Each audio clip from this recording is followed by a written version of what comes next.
Tu es puissant et grand Seigneur. Tu es fidèle, tu le seras toujours. Nous te louerons à chaque jour. C'est pour ta gloire, ô Dieu, que nous vivons, que les nations se lèvent, que la création chante. Notre Dieu est si merveilleux. Nous le louerons ensemble, toujours et à jamais. Notre Dieu est si merveilleux. Nous irons où? Nous irons où tu nous envoies. Tu es l'espoir pour les générations. Nous répondons à ton appel. Tu nous conduis dans le sentier de vie. Que les nations se lèvent, que la création chante. Notre Dieu est si merveilleux.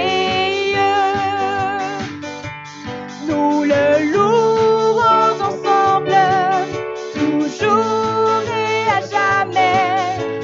Notre Dieu est si merveilleux. Que les nations se lèvent, que la création chante. Notre Dieu est si merveilleux.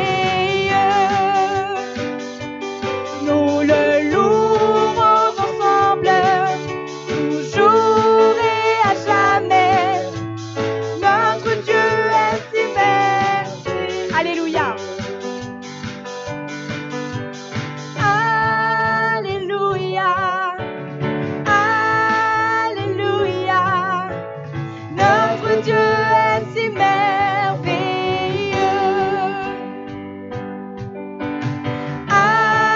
Alléluia.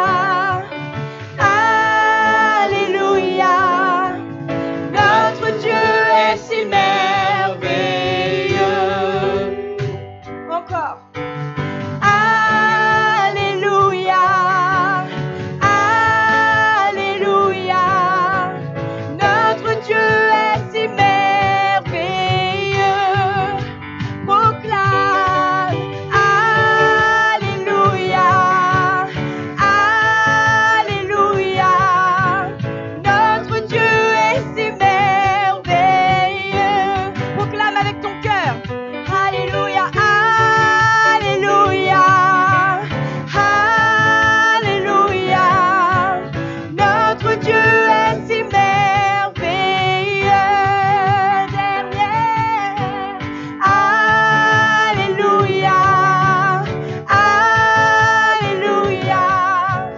Notre Dieu est si merveilleux. Que les nations se lèvent, que la création chante. Notre Dieu est si merveilleux. Nous le louerons ensemble, toujours et à jamais. Notre Dieu est si merveilleux. Dernière fois. Que les nations se lèvent, que la création chante. Notre Dieu est si merveilleux. Nous le louerons ensemble, toujours et à jamais. Notre Dieu est si merveilleux. Calmement. Que les nations se lèvent, que la création chante. Vous pouvez élever la voix. Et si merveilleux, nous te louerons ensemble, toujours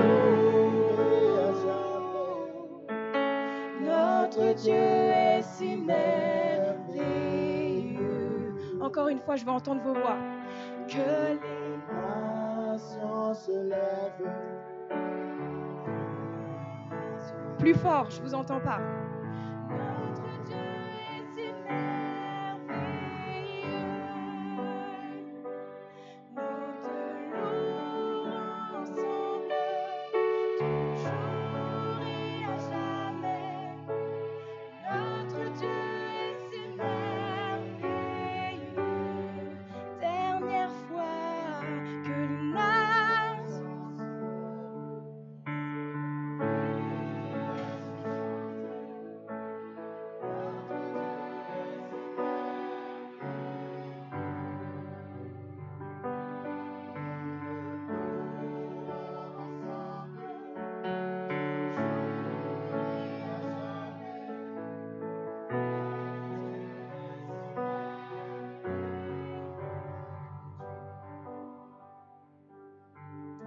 Amen.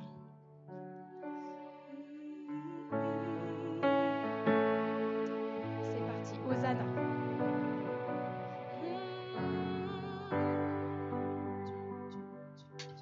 un chant s'élève, les cieux se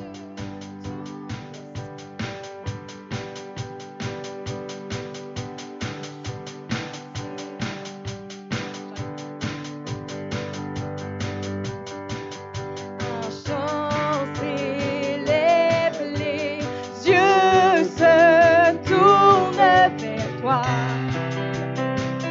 Se tournent vers toi. Pardon, désolé. L'espoir renaît, les cœurs soupirent après toi. Oui, après toi. En te voyant, nous retrouvons la force de vie. Quand nous sommes en ta présence, En te voyant, en te voyant, nous retrouvons la force de vie. Quand nous sommes en ta présence, nos craintes fuient, elles s'enfuient. Hosanna,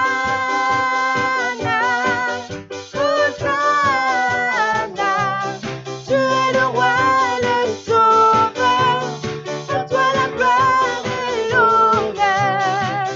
Hosanna, Hosanna, nous t'accueillons parmi nous. Sois le bienvenu, oh Jésus. Entends le son des cœurs qui reviennent à toi, reviennent à toi, reviennent à toi. Dans ton royaume, les vies brisées sont restaurées, sont restaurées, sont restaurées. en te voyant, En te voyant, nous retrouvons la force de vie. Quand nous sommes en ta présence, nos craintes en te voyant, encore une fois. en te voyant, nous retrouvons la force de vie. Quand nous sommes en ta présence, nos craintes fuient, elles s'enfuient. Hosanna, Hosanna, tu es le roi, le sauveur, à toi la gloire et l'honneur. Hosanna, Hosanna, nous t'accueillons parmi nous. Sois le bienvenu, oh Jésus.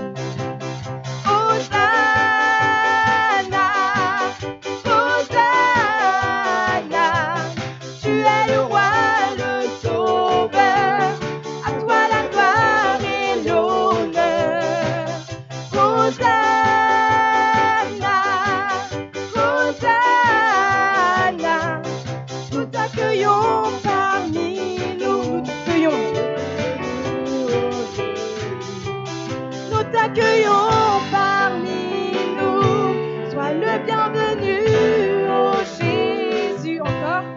Nous t'accueillons parmi nous. Sois le bienvenu, oh Jésus.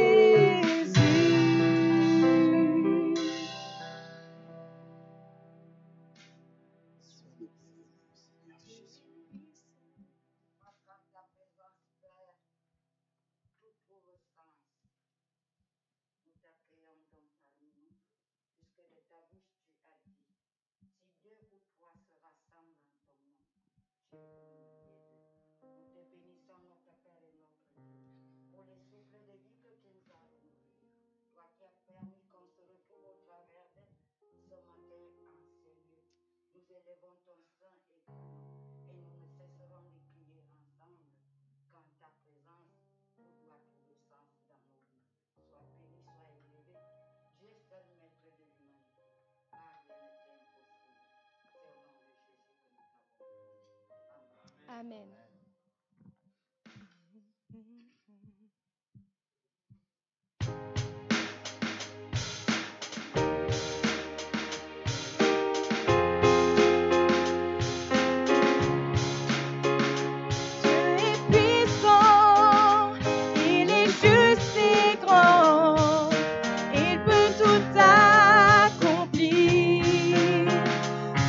Que nos pensées, plus grand que nos désirs, il a fait de grandes choses. Élevé, il a vaincu la mort. Oui, il vit, mon Dieu est puissant. En son nom, j'ai la victoire. Le Seigneur, mon Dieu,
vaincu la mort. Oui, il vit, mon Dieu est puissant. En son nom, c'est la victoire. Le Seigneur, mon Dieu est puissant. Élevé, il a vaincu la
toi,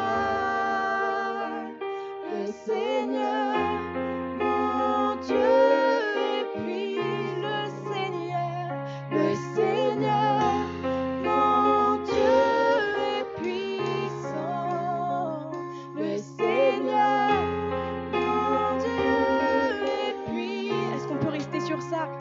Le Seigneur, mon Dieu, et puis proclame encore. Le Seigneur, mon Dieu, est puissant. Le Seigneur, mon Dieu, est puissant. Le Seigneur, mon Dieu, est puissant.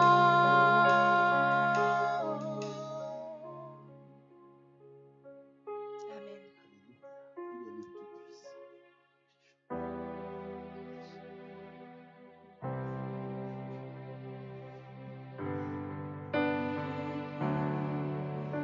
On va proclamer que dans le nom de Jésus, il y a une puissance. Est-ce que vous êtes d'accord avec moi? On va briser les chaînes en esprit et en vérité.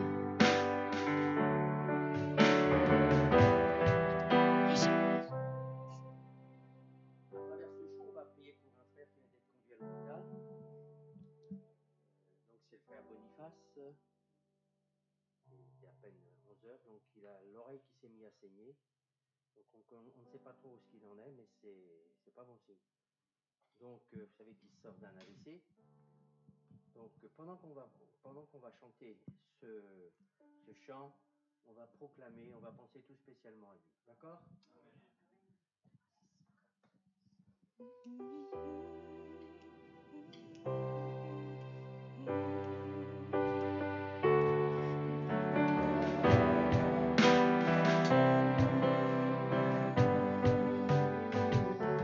Il y a une puissance dans le nom de Jésus.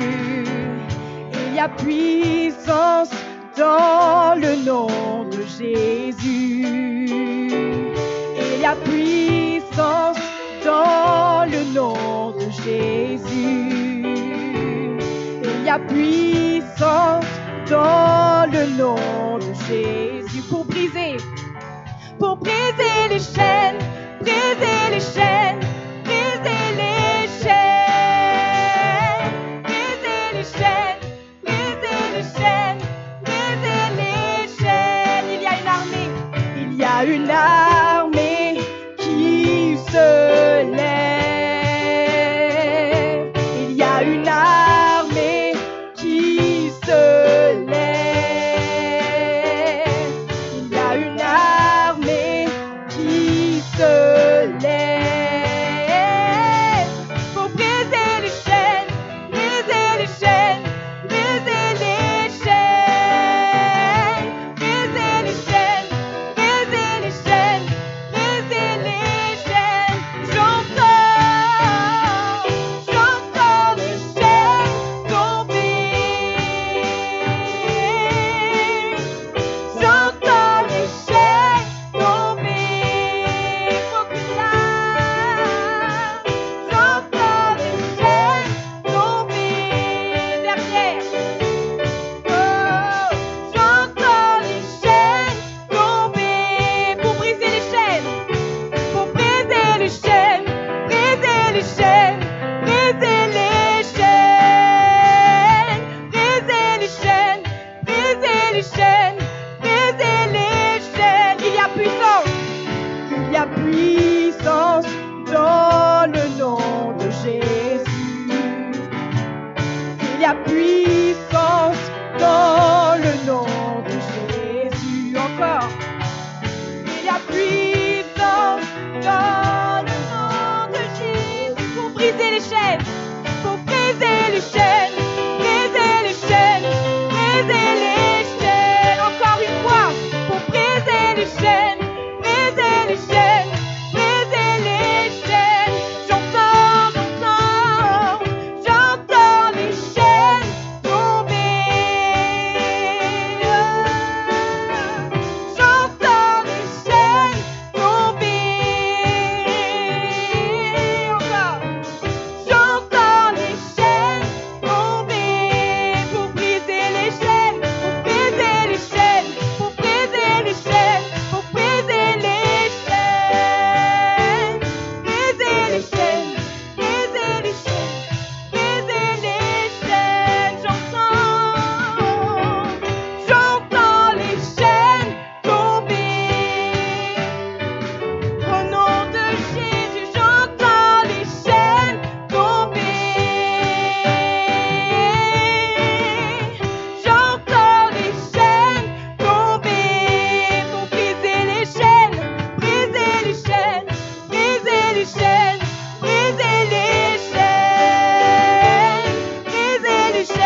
Il y a puissance dans le nom de Jésus. Est-ce qu'on peut proclamer? Il y a puissance dans le nom de Jésus pour briser les chaînes. Briser les chaînes, briser les chaînes, briser les chaînes. Pourquoi? Pour briser les chaînes, briser les chaînes, briser les chaînes. Encore une fois, pour briser les chaînes, briser les chaînes, briser les chaînes. Il y a une armée, il y a une armée qui se lève. Il y a une armée qui se lève.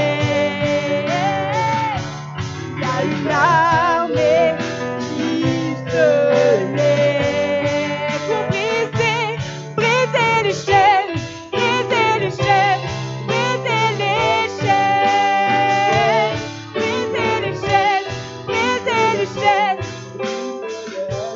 J'entends les chaînes, j'entends les chaînes tomber. J'entends les chaînes, j'entends les chaînes, j'entends les chaînes tomber. Pour briser les chaînes, briser les chaînes, briser les chaînes, briser les chaînes, briser les chaînes, briser les chaînes.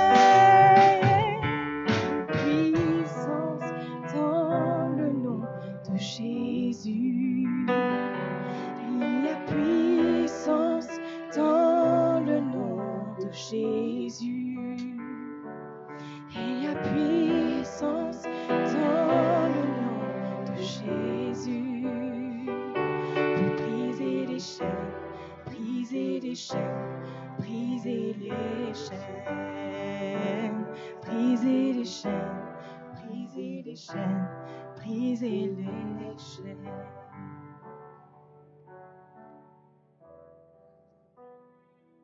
Les chaînes sont brisées dans le nom de Jésus.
Bien.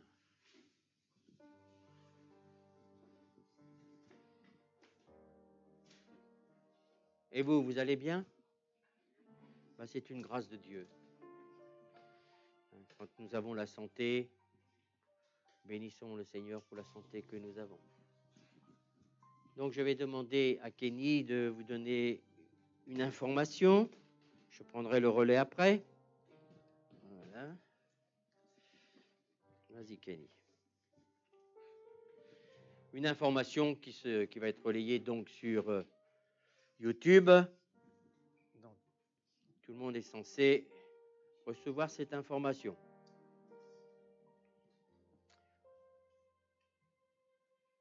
Vas-y, c'est parti.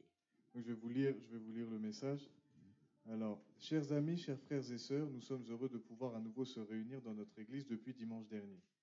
Suite à un débit internet trop faible, donc dans l'église, parce qu'on n'a pas la fibre, donc pour la retransmission du culte en direct de YouTube, c'est pas faisable. Donc nous ne sommes pas en capacité de diffuser le culte en direct sur notre page YouTube. Cependant, vous aurez la possibilité à partir du dimanche 14 juin d'accéder chaque dimanche dès 18h à l'enregistrement vidéo du culte passé. Alors écoutez bien, c'est là c'est important ça. C'est important. Donc, pour cela, il vous faut aller sur YouTube. Tout le monde connaît YouTube. Normalement, on connaît tous. Hein, on a déjà eu l'habitude ces semaines passées d'aller sur YouTube. Donc là, vous allez sur YouTube. Vous tapez dans la barre de recherche « Église évangélique Limay » et vous allez tomber directement sur le logo de notre église. C'est marqué « Église évangélique protestante de Limay ». Donc, vous cliquez dessus. Quand vous allez cliquer, vous allez voir qu'il y a marqué « S'abonner » et il y a une cloche. Alors, si vous voulez une notification, déjà, abonnez-vous à la chaîne YouTube. Ensuite, vous appuyez sur la cloche. Il y aura plusieurs options. Vous appuyez sur toutes. Et pourquoi sur la cloche? Parce qu'en fin de compte, dès que Jérôme va mettre sur YouTube le culte dès 18h, et ben comme ça, vous n'aurez même pas besoin d'aller chercher. Vous aurez direct la notification sur votre portable. D'accord? Aussi cette information, je vous rappelle que YouTube est un support supplémentaire mis en place pour les personnes qui ne peuvent assister au culte pour cause d'impératifs exceptionnels, mais ne dispensent en aucun cas de la présence physique des membres. Voilà, Yves, pour ma partie. Ok. Donc vous avez compris donc que le culte là est enregistré, il va être diffusé à partir de 18h. C'est ça? C'est ça. Et si vous avez besoin, si vous ne savez pas, vous avez des questions ou quoi que ce soit, vous n'arrivez pas à trouver, faites-moi signe. Voilà. Je vous montrerai. Si moi je ne suis pas là, c'est Laura. Si Laura n'est pas là, c'est moi. Enfin, en tout cas, venez nous voir. D'accord? Amen. Voilà. Donc, on a voulu continuer parce que nous savons qu'il y a des personnes qui, pour des raisons valables, ne peuvent pas venir. Donc, certains ne viennent pas, mais les raisons ne sont pas valables. Nous partons du principe qu'il n'y a pas que les membres de l'église de Limay qui regardent, il y a un certain nombre qui regardent ce culte. Donc on va continuer. Mais la raison d'être de l'église, ce n'était pas de faire une église Internet, malheureusement. Mais il y a du bon et du mauvais. Donc je vous le dis de vive voix, notamment à la fin de ce mois, dimanche 28, je le dis pour vous et pour les membres qui écoutent par Internet, il y a ce que l'on appelle l'Assemblée générale. Donc l'Assemblée générale se fera le dimanche 28. Que vous soyez du premier ou du deuxième culte, il y aura l'Assemblée générale. Ça, c'est vraiment le dernier... Comment dirais-je, le dernier moment pour faire l'Assemblée générale, parce qu'il faut savoir qu'en juillet, je ne serai pratiquement pas là. Donc, c'est le seul jour, le seul moment où nous pourrons faire l'Assemblée générale. S'il vous plaît, bloquez-moi cette date afin qu'on puisse faire l'Assemblée générale, qu'on n'a pas pu faire parce que l'Église a fermé pour les raisons que vous connaissez, coronavirus pour tout le monde.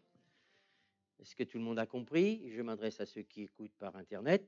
Donc, ça s'adresse aux membres, bien évidemment, pour le dimanche 28, 9h30 pour les uns, midi pour les autres. Merci d'avance d'être là pour cette réunion. Elle sera faite comment, cette réunion? Eh bien, cette réunion va être surtout une réunion de louange. Il sera bien plus longue que celle-ci. Donc, ça va être centré sur la louange. Et tout de suite après, on va faire l'Assemblée générale que l'on essaiera de faire le plus court possible parce qu'il y a le deuxième culte qui vient juste derrière. Est-ce que tout le monde a compris? Merci d'avance. Nous allons faire passer la corbeille pour les dîmes et les offrandes.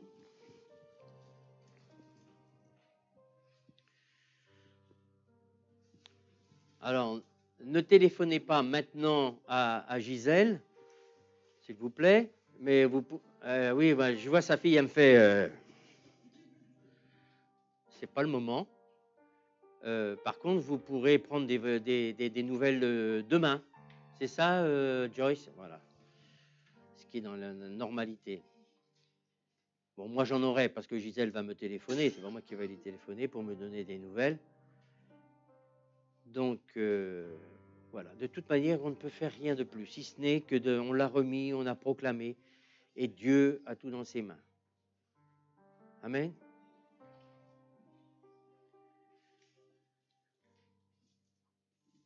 Vas-y. Merci Seigneur encore une fois, Seigneur, pour ton bienfait, Seigneur. Merci Seigneur pour cet après-midi, Seigneur. toi l'honneur, à toi la gloire, Père. On te met tout entre tes mains, Seigneur. Tu peux prendre le contrôle, Seigneur, pour tout ce qui se passe actuellement, Seigneur Jésus. Et merci, Seigneur, pour tous mes frères et sœurs qui sont présents, Seigneur. Et merci pour toutes les personnes qui sont en train d'écouter ta parole, Seigneur, même ils ne sont pas là, Seigneur. Mais à toi l'honneur, à toi la gloire, Père. On te met tous les dîmes et les offrandes, Seigneur, entre tes mains, Seigneur. Et bénis mes frères et sœurs, Seigneur. Mais à toi l'honneur, à toi la gloire, Père. Interviens et tends ta main, Seigneur, pour ce moment-là, Seigneur. Pour cette parole, Seigneur, qui sera lancée, Seigneur, par ta serviteur, Seigneur, qui peut demeurer dans nos cœurs, Seigneur, qui nous fortifie, qui nous fait grandir vers toi, Seigneur. Sois loué, sois glorifié ton nom, au nom puissant de Nazareth. Amen. Amen. Que le Seigneur vous donne au centuple. Encore une occasion pour dire ce que Jésus a dit, il vous sera donné selon la mesure que vous êtes servi. Donc, on donne toujours avec son cœur pour Dieu et pour l'œuvre de Dieu. Soyez bénis dans le nom de Jésus. Bien, alors donc mon message, tout le mois de juin, ça va aller toujours dans la même trame. Donc on avait vu dimanche dernier que Élie, le prophète Élie, est un homme oint de Dieu qui a bouleversé son pays à son époque. Quelqu'un qui était tellement loin de Dieu qu'il a eu la foi pour que le feu de Dieu descende. Il a fait descendre l'eau tout de suite après. Donc, je ne vais pas refaire la prédication. Vous pouvez cliquer sur justement ce fameux YouTube. On voit que sous la parole de la prophétesse, la reine, qui était à la fois reine et prophétesse, va déclarer une parole contre Élie, l'homme loin de Dieu. Et donc, derrière cette parole, eh bien, Élie va être complètement déstabilisé. L'esprit qui était derrière cette parole va le déstabiliser. Il a peur, il se sauve. Il va demander la mort. Il va se cacher dans une caverne. C'est-à-dire que le diable avait gagné la partie. Il avait neutralisé cet homme de Dieu, bien qu'il fût loin. Et le titre de mon message, c'est « Comment, Élie, nous pouvons être poussés à sortir du plan de Dieu ?» Mais gloire à Dieu, Jésus, le plan, il l'a toujours dans sa poche.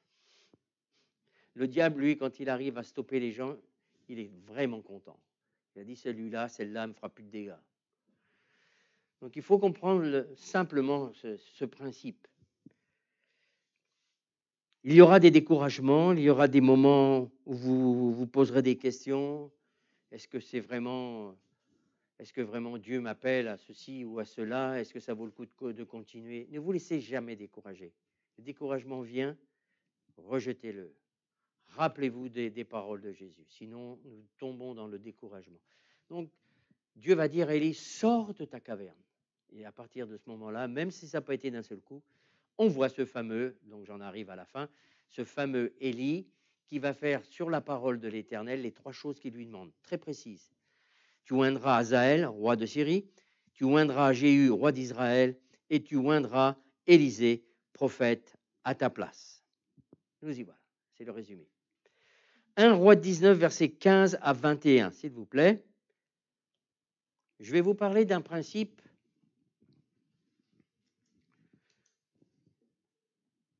où l'onction de Dieu est transmise par un autre ministère.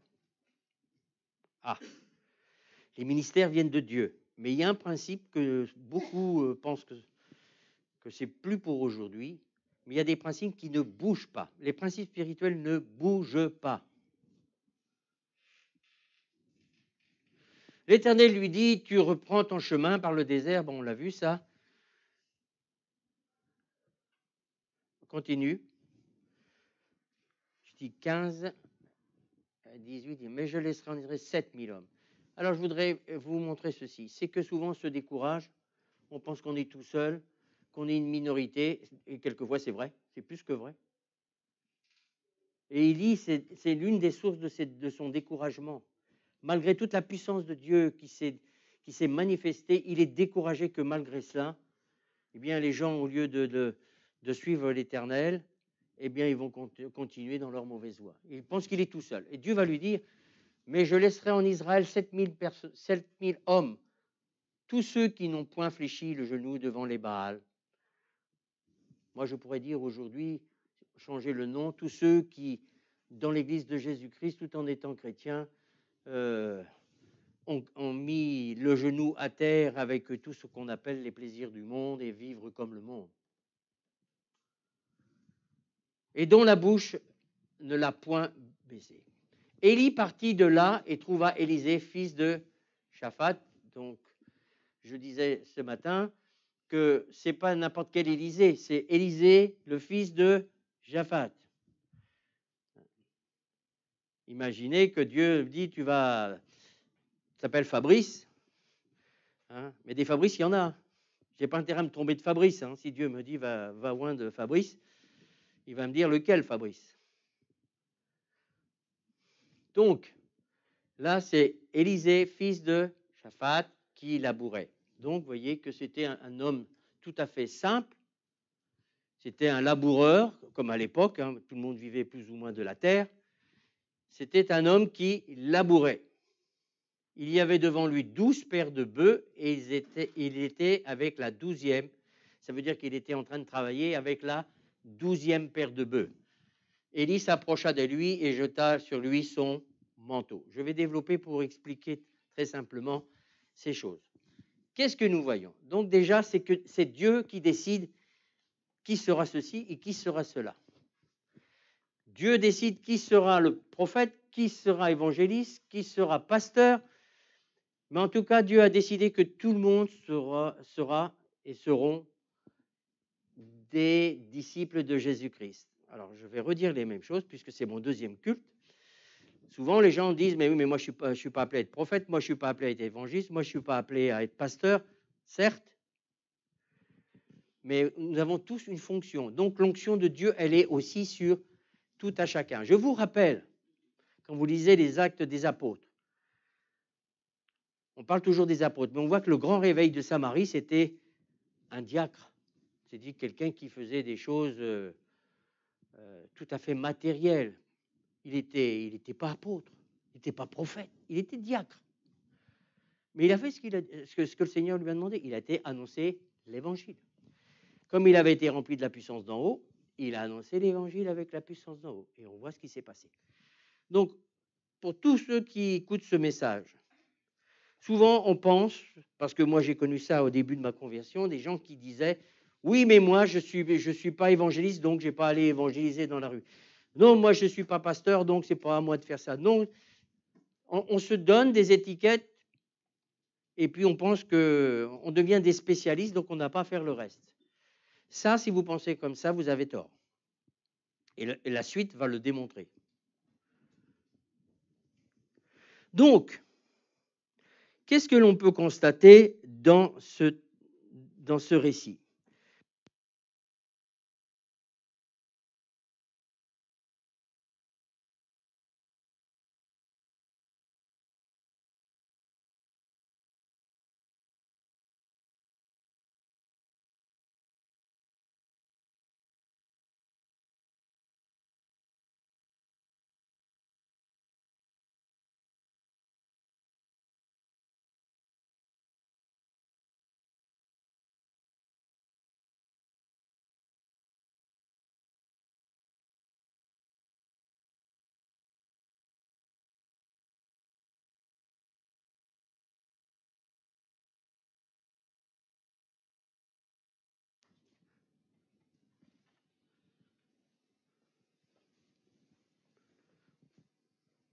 Faites-moi signe. Faites-moi signe.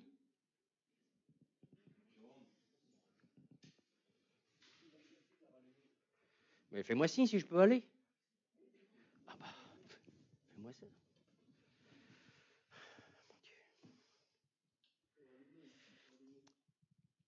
Mon Dieu. Excusez-nous, c'est du direct. Incident qui ne devrait pas avoir lieu, mais il a lieu. Bien, alors du coup, je ne sais plus où j'en suis. Merci, il y avait 12 paires de bœufs. Merci de me souffler. Donc, 12 paires de bœufs. Ça nous montre que c'était un travailleur. Oui? j'ai marqué un bosseur, un actif. C'est le contraire d'un paresseux ou quelqu'un qui est inactif. Deuxième point, dans la personnalité d'Élisée, c'était un homme riche pour son époque. Il était riche. 12 paires de bœufs. Vous savez que un des obstacles qui fait que beaucoup ne répondent pas réellement à l'appel de Dieu, c'est soit les plaisirs du monde, mais là, en l'occurrence, il est dit la richesse. Nous retrouvons la même chose dans l'évangile de Luc, chapitre 18, au verset 25, où quelqu'un qui aimait vraiment Jésus, l'histoire du jeune homme riche,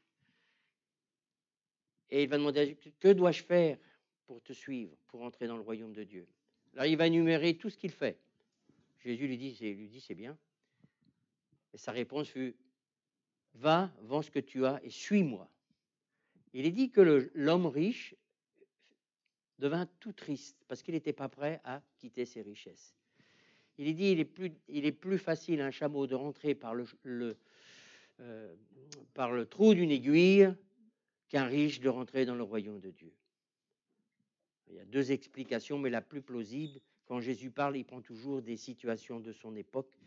Et le trou d'une aiguille correspond à une porte qu'il y avait dans la muraille de Jérusalem où c'était la nuit, on pouvait passer qu'à cet endroit-là, et les chameaux qui passaient, les chameaux, c'était des chameaux de commerce, sachant que les habitants à cette époque, c'est pour ça que je dis que c'est la plus plausible.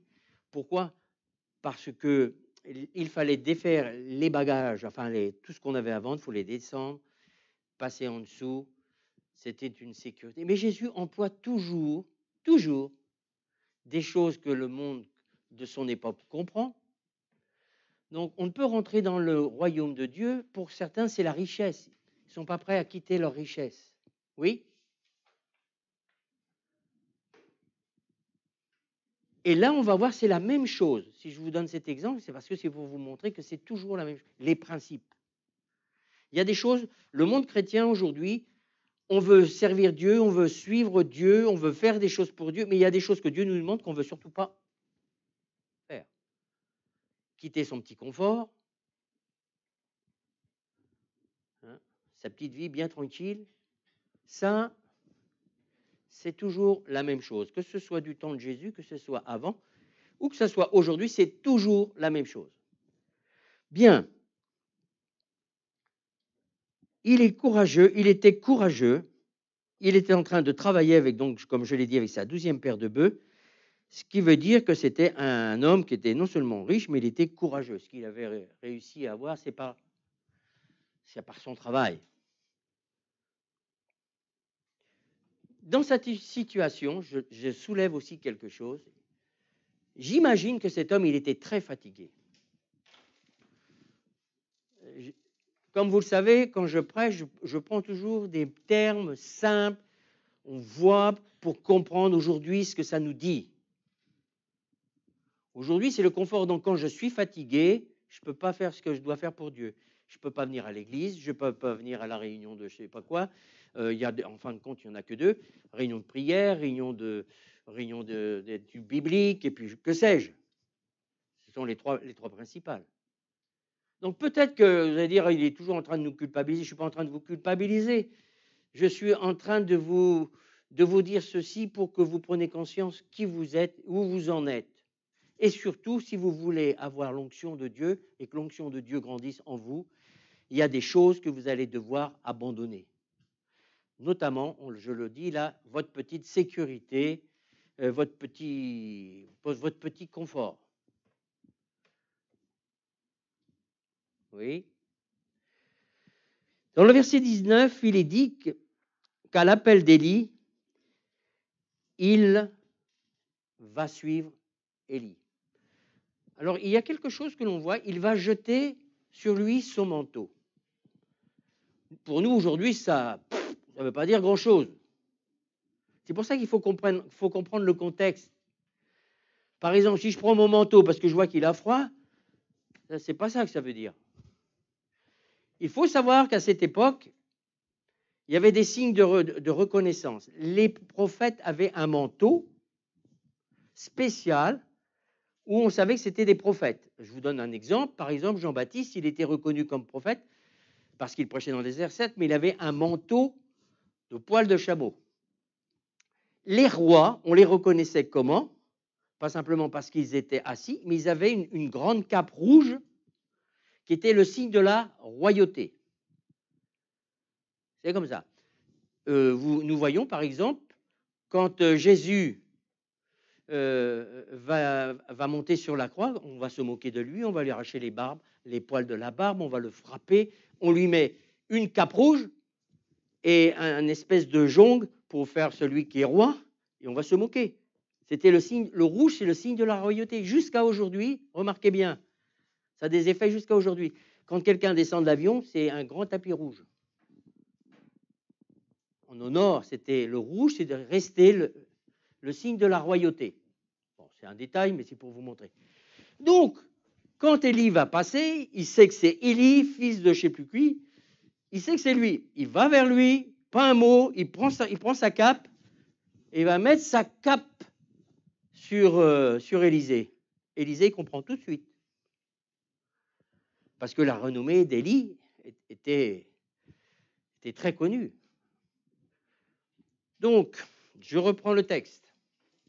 On monte. Voilà. Élisée, quittant ses bœufs, courut après Élie. C'est le seul fait de mettre le... Donc, quand j'étudie la parole de Dieu, quand je la médite, je me remets toujours à l'époque. Je m'imagine, je suis Élisée. Comment se fait-il qu'Élisée, quand Élie lui met la cape, il comprend tout de suite? Il n'a rien dit encore, Élie. Il lui dit simplement, laisse-moi embrasser mon père et ma mère et je te suivrai. Il a compris. Hein, il a compris que c'est que Élie l'appelait à devenir prophète.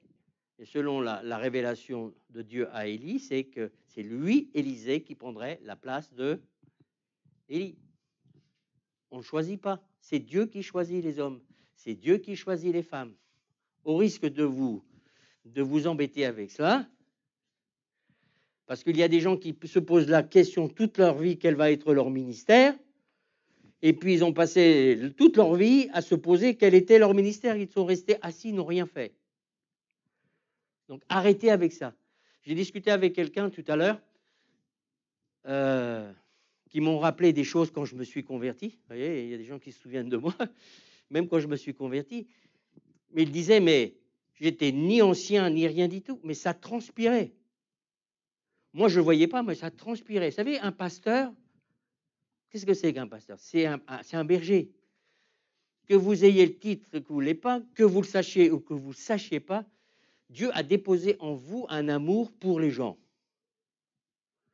C'est plus fort que vous ne pouvez pas les laisser comme ça, vous êtes obligé de vous reconnaissez pas en fin de compte, parce que, excusez-moi, je vous donne mon exemple.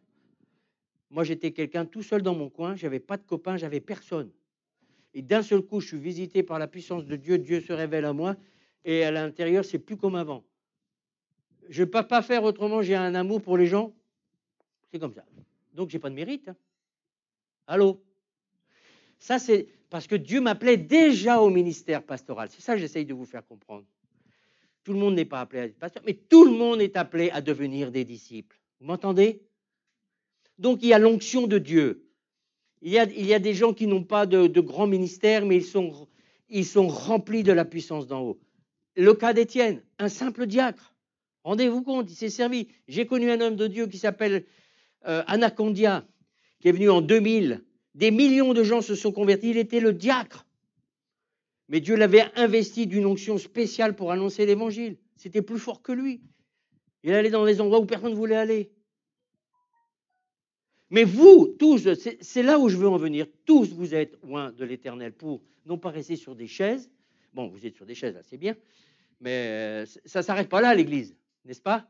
Votre mission, à votre niveau, vous devez annoncer l'Évangile. Voyez les temps dans lesquels nous sommes. J'ai beau relire tous les évangiles, je retrouve toujours la même chose. Les actes des apôtres, c'est pareil. Allez annoncer la bonne nouvelle avec l'onction de Dieu. Bon, c'est une parenthèse. Alors, si tu ne sais pas quel est ton ministère, Laisse ça de côté, sois un disciple loin de Dieu. Prophète, c'est prophète. Donc là, on parle d'un prophète. Donc c'est Dieu qui a choisi, pour des raisons bien précises. Alléluia. Ce que j'ai remarqué, c'est qu'il y a des choses que Dieu ne choisit pas n'importe qui. Il ne choisit pas le meilleur des meilleurs. Hein. Quand il a choisi Pierre et tout ça, c'était des colériques, mais c'était des gens, quand Jésus a dit « Viens et suis-moi », qu'est-ce qu'il a fait? Il n'a pas dit « Attends, je vais mon bateau. » Là. Il a quitté son bateau, il est parti. Là, c'est Élisée. Il dit « Élisée, viens, toi c'est prophète, viens et suis-moi ». Qu'est-ce qu'il a fait? « Laisse-moi embrasser mon père et ma mère et je te suivrai. » Et il lui dit « Va ». Normal, il va dire au revoir quand même. Et reviens. Car pense à ce que je t'ai fait. Qu'est-ce qu'il lui a fait? Il lui a mis le manteau. Mais Élisée, lui, il a tout compris. Nous, aujourd'hui, on ne comprendrait rien. Après s'être éloigné d'Élie, il revint prendre une paire de bœufs. Ce qui est extraordinaire, c'est ça, moi, que j'aime dans ces passages. C'est pas que Élie il a dit, écoute, il va falloir que tu brûles ça, que tu... C'est venu spontanément pour lui. Pourquoi? Il y a une raison.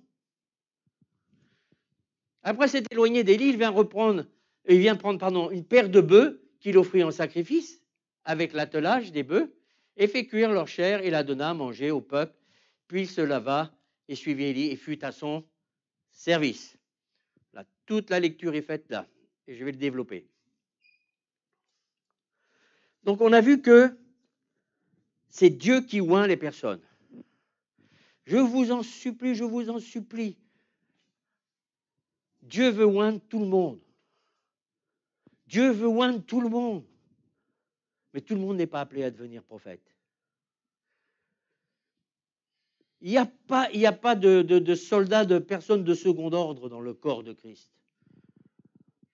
On a trop pensé comme ça.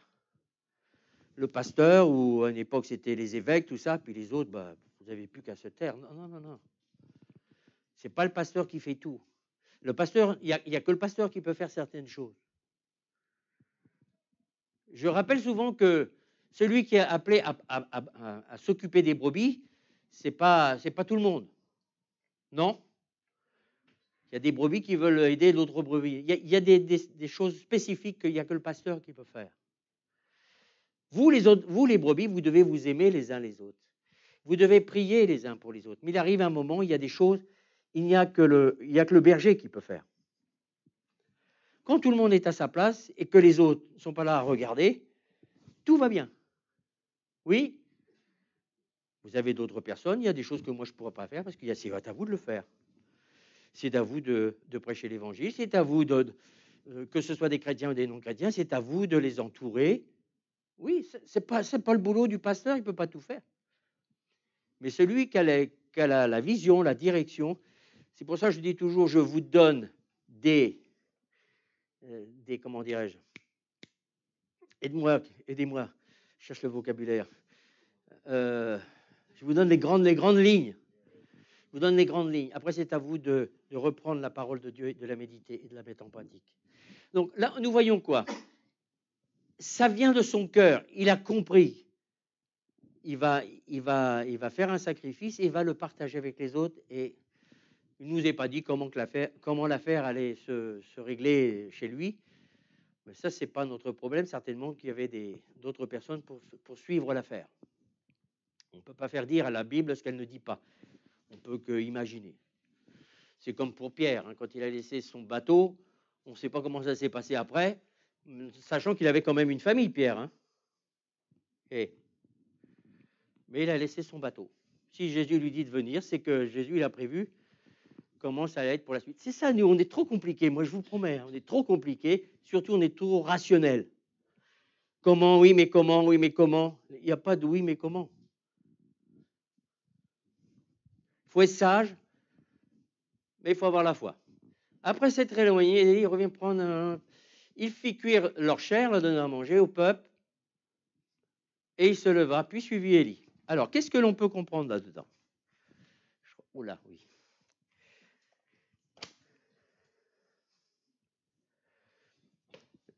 Il est dit qu'il a sacrifié ce qui faisait sa joie. Ah oui.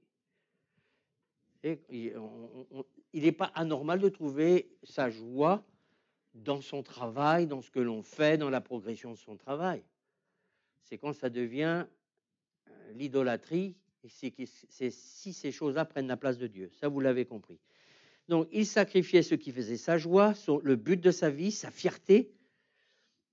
En sacrifiant ces choses-là, une paire de bœufs, il renonce quoi? À son style de vie. Là, il connaissait comment ça se passait.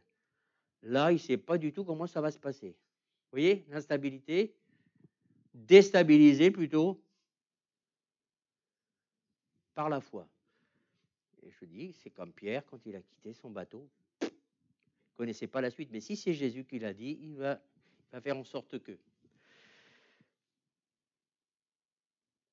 Il renonce à son style de vie, il renonce à sa sécurité. Il renonce à ses biens pour suivre Élie et entrer dans un nouveau ministère voulu par Dieu pour devenir le successeur d'Élie en tant que prophète. C'est précis. Même si lui ne pensait pas de devenir un prophète, il a cru à son appel. Il a cru à son appel. Puis il se leva, suivit Élie et fut à son service. On va maintenant aller dans 2 Rois 3, 11. Vous voyez, c'est très court, mais c'est l'heure, et encore un petit peu.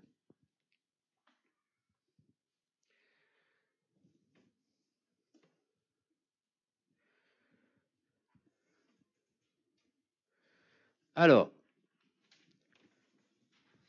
c'est un peu plus tard. Donc, on est dans 1 roi, après c'est dans 2 rois, c'est bien après. On est toujours avec ce fameux Élisée qui est devenu prophète.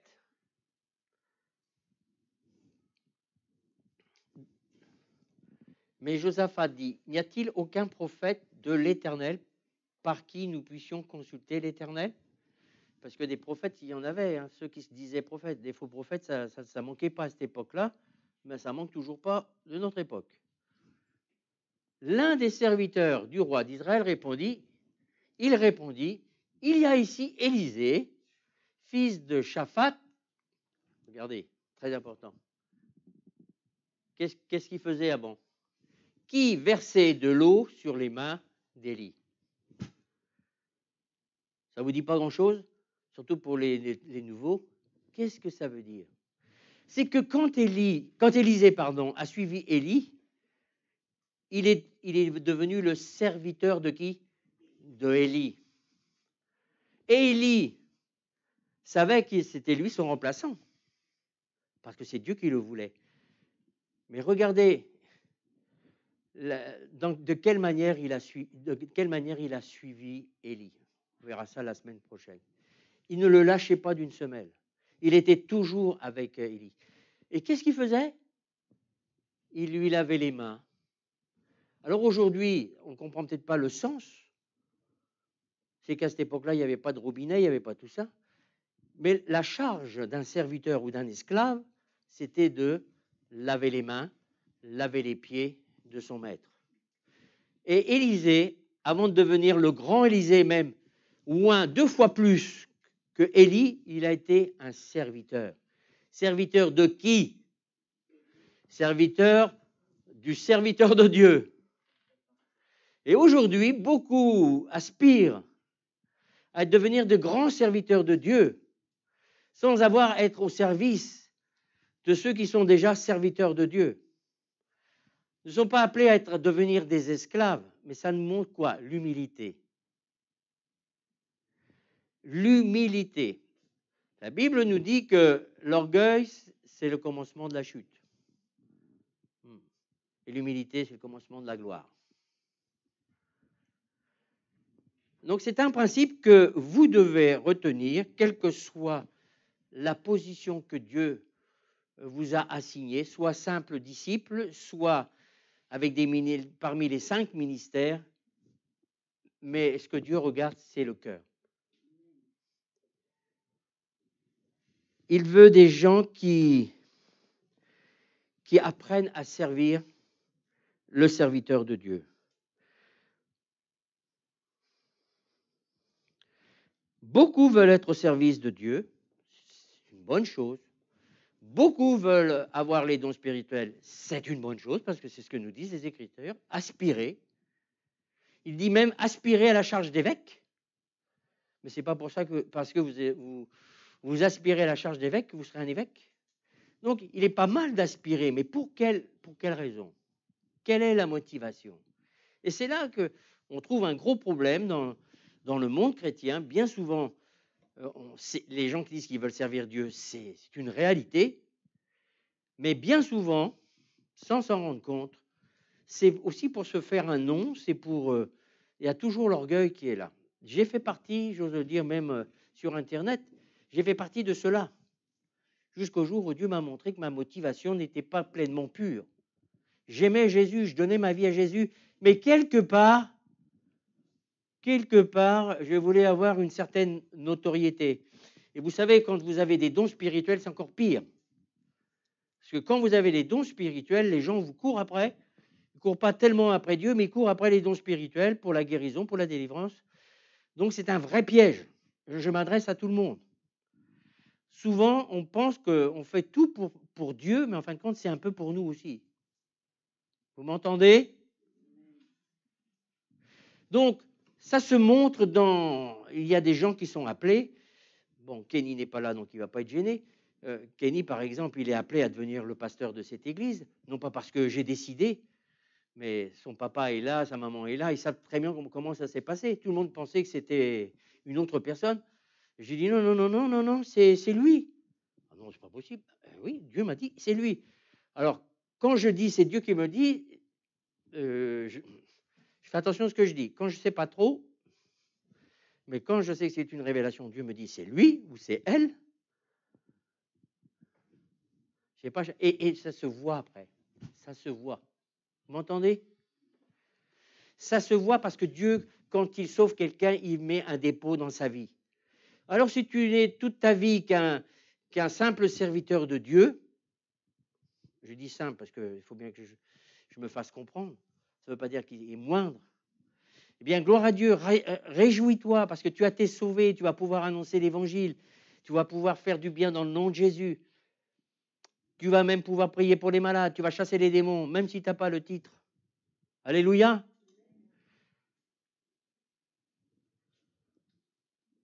Beaucoup veulent être au service de Dieu sans être au service et du serviteur de Dieu.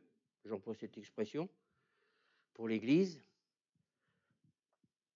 Même dans les écoles du dimanche, il y a des responsables. Normalement, dans les écoles du dimanche, eh ben, ceux qui sont en tant que monitrices doivent être soumises à l'autorité. Oui. Tout le monde le sait, mais c'est bizarre comme arrivé à un certain moment, certains, je ne sais pas, c'est passé à la trappe et ils se prennent plus, ils respectent même plus soit le responsable de la louange, plus le responsable des écoles du dimanche. Le pasteur, on n'en parle pas. Donc je parlerai que du pasteur. Normalement, Élie va être soumis à Élisée, mais aujourd'hui, dans l'Église, les membres de l'Église devraient être soumis, pas soumis dans le mauvais sens, au service. Qu'est-ce que je peux faire pour vous, pasteur? Qu'est-ce que je peux faire pour là? Qu'est-ce que je peux faire pour... C'est ça. Et Élisée avait cet esprit de service. Il mettait seulement de l'eau sur les mains. Il ne s'est pas enorgueilli en disant « Attendez, moi, je suis appelé à être le remplaçant d'Élie, là. » Non. Il a appris. Et il le faisait avec. Et il le faisait avec. Ah, j'entends rien. Et il le faisait avec. Et il y en a un qui l'a dit. Oui, avec joie. Humilité, oui.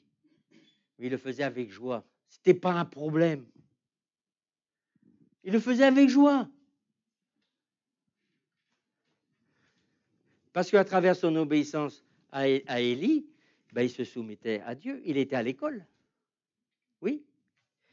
Alors, j'en ai bientôt terminé. Donc, d'un serviteur, donc tu as dit humilité, ma sœur, c'est bien ça, hein, l'humilité. Et c'est là que Jésus va nous, je crois que je l'ai déjà dit, mais je vais le redire. Jésus a donné la même leçon quand il va faire le lavement des pieds. C'est avant de mourir. Il a voulu laver les pieds à ses disciples. Judas avec. Judas était avec. Il ne s'est pas dit, tiens, celui-là, je sais que c'est lui qui va me trahir. Non, je ne vais quand même pas lui laver les pieds. Jésus a voulu laver les pieds à tout le monde, Judas y compris. Pierre a dit, ah non, non, non, mais ça, Pierre, c'est le cœur qui sort comme ça. Hein. Parce que lui, il avait un grand respect pour Jésus. C'était inconcevable. Jésus, c'était le rabbi, c'était le maître. Et lui, il était son serviteur. Il l'aimait beaucoup. C'était inconcevable pour lui. Il dit, c'est plutôt à moi de te... Et Jésus a dit, si je ne le fais pas, tu n'auras pas part au royaume de Dieu. Alors il dit, mais lave-moi tout alors, pas que les pieds, lave-moi... Vous voyez, des fois c'est la compréhension, mais Dieu connaît les cœurs. Moi j'aime bien Pierre et j'aime bien mon Jésus, je vais vous dire pourquoi. Parce que lui, des fois on fait des choses de travers, mais il voit la réalité du cœur. Pierre, il était un impétueux, mais il a été transformé quand même. Hein. Merci Jésus, il a de la patience. Mais Pierre, moi j'aime beaucoup Pierre. J'aime beaucoup Pierre. Voulez-vous que je vous dise pourquoi? Parce que vous me voyez aujourd'hui, mais si vous m'aviez connu il y a 33 ou 35 ans, vous n'auriez pas dit la même chose. J'étais un homme qui était impétueux. Le moindre truc, je partais dans des colères, j'étais enfin voilà, j'étais un peu comme Pierre, un impulsif, on va dire. Mais Dieu connaît les cœurs. Je ne sais pas comment tu es aujourd'hui. On n'est pas tous pareils. Mais si tu veux répondre à l'appel de Dieu, il y a des choses que tu vas devoir laisser. Encore une fois, ce n'est pas pour m'enorgueillir, mais c'est pour vous dire ce que ça m'a coûté d'obéir à Dieu. Je l'ai dit là, tout à l'heure, je vais le redire là. Avant de me convertir, à 25 ans, à 23 ans, je me suis marié. À 25 ans, j'avais déjà ma maison que j'ai là actuellement. Donc, avoir une maison à 25 ans, bon, j'étais chef gérant dans la restauration. Donc, pour l'époque, j'avais une bonne paye, j'avais même beaucoup d'avantages, je ne vous dis pas, ce qui n'est plus le cas d'ailleurs. Mais quand j'ai rencontré Jésus, devinez ce qui s'est passé. On m'a fait une promotion, on m'a proposé un travail où j'allais gagner bien plus, mais où j'allais devoir travailler plus, où je ne pourrais pas m'investir comme je l'avais compris dans l'Église. Je ne connaissais pas encore beaucoup de choses, mais j'avais fait une telle rencontre avec Jésus que moi, c'était parti. Je voulais tout donner à Jésus, je voulais le suivre dans la simplicité de l'époque. J'ai refusé. J'ai dit heureusement que je ne savais pas tous ces principes, mais je savais dans ma tête que si je choisissais cette promotion, je ne pourrais plus aller à l'église. C'est fini. Donc j'ai eu le choix à faire. Est-ce que au niveau de ma promotion, ça me donnait beaucoup plus d'argent? Et puis comme c'était ce qui me faisait vivre, moi, le travail, c'était tout. J'avais gravi de rien, j'étais arrivé là, et puis je pouvais aller encore plus loin. J'ai refusé. Donc, je me suis contenté de ce que j'avais, et j'ai surtout choisi une branche où je pouvais. Mais ça, c'est mon histoire. Ça, c'est mon histoire. Le principe, c'est quoi? Que dans la vie, quelquefois, on a des choix à faire. On a des choix à faire. Donc, je ne vous dis pas de faire exactement comme moi, mais dans la vie, vous aurez des choix. Mais dans ces choix, vous verrez que vous ne pourrez plus servir Dieu comme vous vouliez le servir avant. Est-ce que tout le monde comprend? Ça ne veut pas dire qu'on doit rester pauvre, mais il y a des situations qui font que vous ne pourrez plus servir Dieu comme... Heureusement que j'ai fait ça, parce que je ne serais pas là. J'aurais peut-être un grand restaurant ou que sais-je. Amen. Il y en a d'autres qui ont fait des choix. Alors, je disais par exemple, au premier culte, puisque je vois que j'ai encore un peu de temps, j'ai cité le cas d'une personne qui n'est pas là, donc elle ne va pas être gênée. C'est une sœur qui, quand elle s'est convertie, son mari lui a dit, si tu ne lâches pas ça, tu peux aller dans l'église catholique si tu veux, mais pas dans ce genre d'église. Pas dans ce genre d'église. Pourquoi? Parce qu'il y avait déjà un certain nombre de la famille qui s'étaient convertis. Et le mari a dit, non, si tu vas là, c'est même pas la peine, je divorce. Mais ce n'était pas des paroles à la légère. C'était pas des paroles à la légère, mes amis. Elle a refusé. Et qu'est-ce qui s'est passé? Eh bien, le monsieur, il a divorcé. C'est une personne qui est parmi nous. Elle n'est pas là, mais c'est une personne qui est parmi nous. Elle a payé cher. Hein? Oh mince. Oh mince, je ne l'avais pas vu. Mais vous connaissez son histoire. Hein? Vous connaissez son histoire, puis elle ne m'en voudra pas parce que c'est vraiment... Quand on cite des choses comme ça, c'est pas pour se laisser lever, mais c'est pour vous dire qu'il y a un prix à payer pour suivre Jésus. Hélène, bon, c'est pas tout à fait la même chose, mais elle a eu à payer aussi. Hein? Toi aussi. Bah oui. Beaucoup d'entre nous, on a eu à payer cher. Certains, c'est les enfants qui ne leur parlent plus. D'autres, c'est je ne sais trop quoi. Quand on vient à Jésus et que l'on veut répondre à son appel, il y a des choses qu'on va devoir perdre. Donc, conclusion de mon message.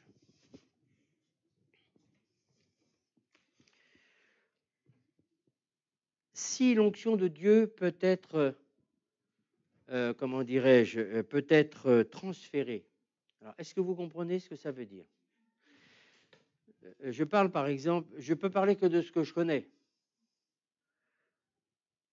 Et je terminerai par ça. Tous ceux qui ont été à côté de moi pendant un temps, qui ont travaillé à côté de moi pendant un temps, parce que Dieu leur a demandé d'être à côté de moi pas pendant un temps, mais d'être à côté de moi.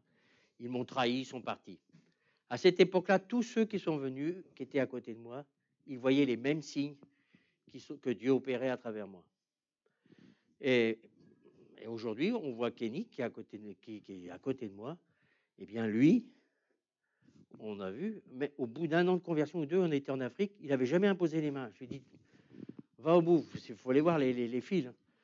Il a commencé à imposer les mains, prier pour les malades. Après, il est revenu, il dit, mais je ne savais pas que ça pouvait fonctionner avec moi. Oui, l'onction, elle peut être transférée.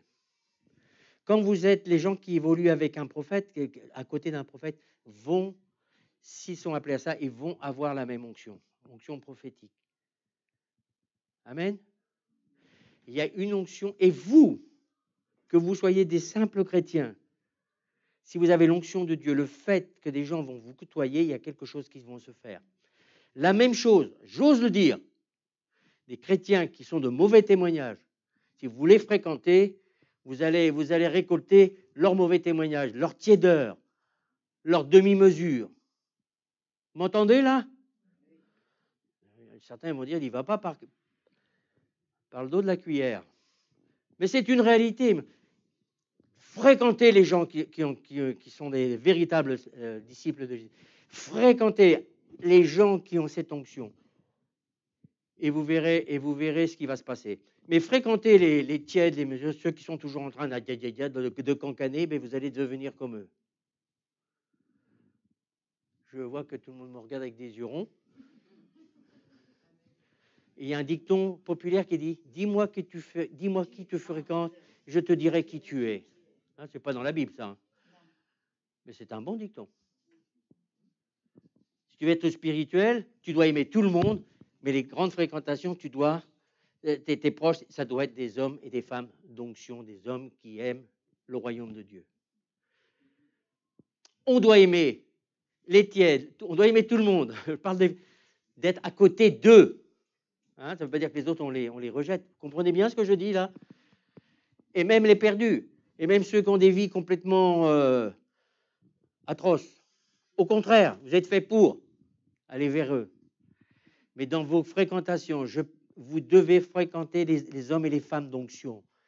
Des hommes et des femmes qui sont vos âmes, qui sont vraiment dans l'esprit.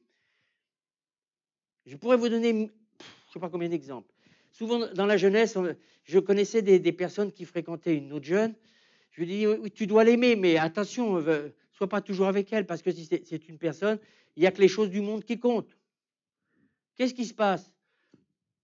Le jour, je lui dis, aime toujours cette personne-là, mais fréquente cette personne-là, parce que c'est une fille d'onction, c'est une fille qui est vraiment consacrée.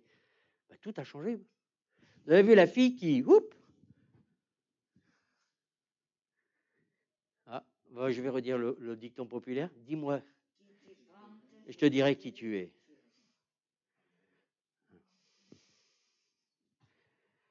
Voilà.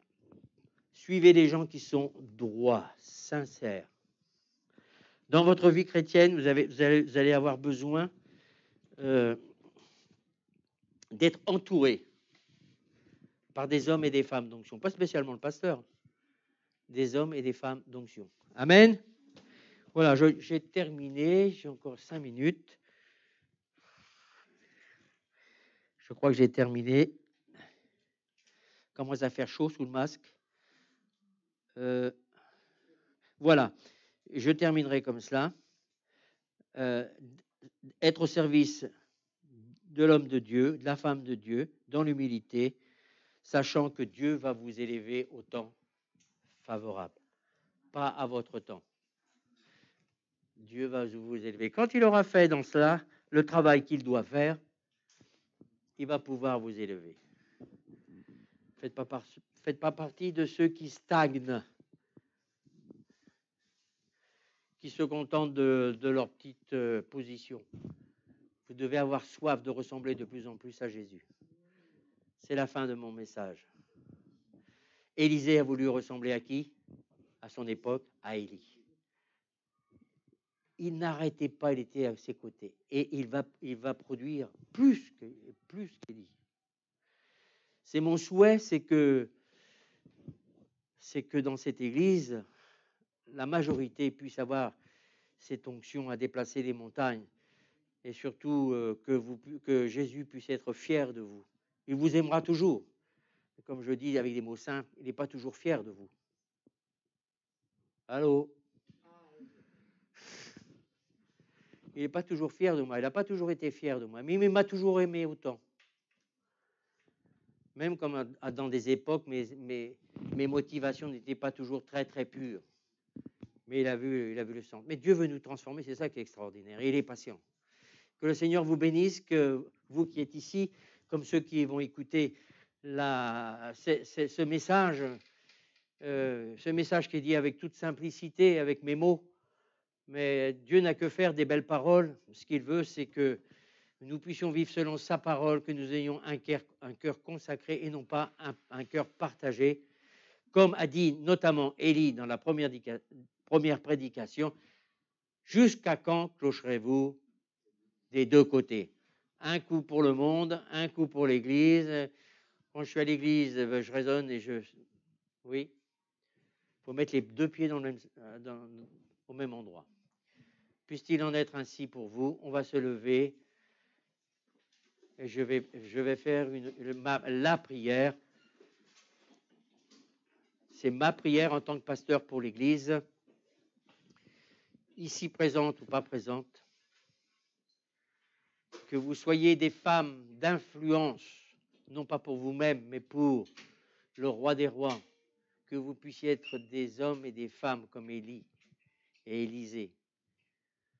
Que l'onction de Dieu puisse reposer toujours plus sur vous. Donc, vous vous rappelez, ça, c'est pas pour les paresseux, c'est pas toujours pour ceux qui se plaignent tout le temps qu'ils ont ceci, qu'ils ont cela. C'est vraiment les... Et si vous n'avez pas beaucoup, demandez à Dieu de le faire. Mais les décisions, là aussi, c'est une conversation que j'ai eue tout à l'heure, quelqu'un qui disait quelque chose, et Dominique était avec moi, elle a dit non. C'est pas Dieu, on n'a pas demandé à Dieu de faire ça, c'est à nous de décider. sais plus de quoi on parlait, mais elle a dit, c'est à nous. J'ai dit, oui, Dominique, tu as raison. On attend toujours que Dieu fasse. C'est à nous de décider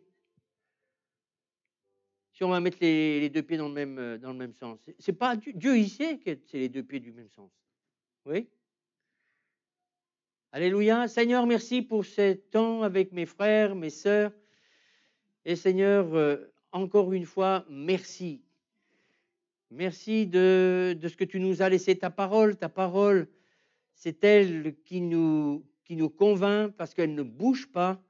Les époques changent, les situations changent pour chacun d'entre nous, mais le principe reste toujours le même. Alors Seigneur, je prie dans le nom de Jésus que la puissance du Saint-Esprit puisse convaincre tout à chacun, ceux qui sont présents dans ce lieu, ceux qui sont à l'écoute par Internet. Seigneur, je te prie par la puissance de ton Saint-Esprit de convaincre. Tu as dit toi-même que le Saint-Esprit nous convaincra de péché, de justice et de jugement. Et Seigneur, je te prie de toucher les profondeurs des cœurs des gens afin qu'ils puissent voir là où il y a des faiblesses, là où il y a des décisions à prendre que eux seuls peuvent prendre. Seigneur, j'ai délivré ce message ce matin, encore là à midi, et Seigneur, qui sera propagé par Internet. Je te prie de toucher tout à chacun afin que le zèle ne soit un zèle rempli d'amour, rempli de passion pour celui que nous disons être notre Seigneur et notre Sauveur. Amen. Soyez bénis. Donc, chacun dans votre coin, vous pourrez louer quand vous pouvez, demander à Dieu pour notre ami Boniface. Mais moi, je crois une chose, en ce qui me concerne. En ce qui me concerne, la Bible dit, croyez que vous l'avez reçu et vous la verrez s'accomplir. Je suis dans cette attitude, j'ai prié, on a pris autorité. Maintenant, Seigneur, je m'attends à. Si vous dites à cette montagne, va et jette-toi dans la mer, et que vous ne doutiez point, alors louez-le pour ce qu'il est en train de faire. Croyez que vous l'avez reçu et vous le verrez. On n'a pas le choix, mes amis. On fait ce qu'on dit la parole de Dieu. Et quand les doutes viennent, on les met de côté et on s'attend à une restauration. Sinon, dans notre intelligence, on va dire oui, mais. Oui, c'est sûr, il y a plein de oui, mais. Et moi, les oui, mais, j'en veux pas, je les mets de côté. OK? Puissiez-vous en faire autant. Que le nom de Jésus soit béni à travers toutes ces circonstances. On se dit, pour ceux qui le peuvent, mardi. Donc, mardi, c'est les réunions de prière. Selon la situation, on verra. Notamment pour Boniface. On verra pour les études bibliques, c'est justement 1 Pierre. 1 Pierre qui nous parle justement des chrétiens dans la souffrance. Donc, la souffrance, c'est une bonne étude biblique. Ah, Serge ?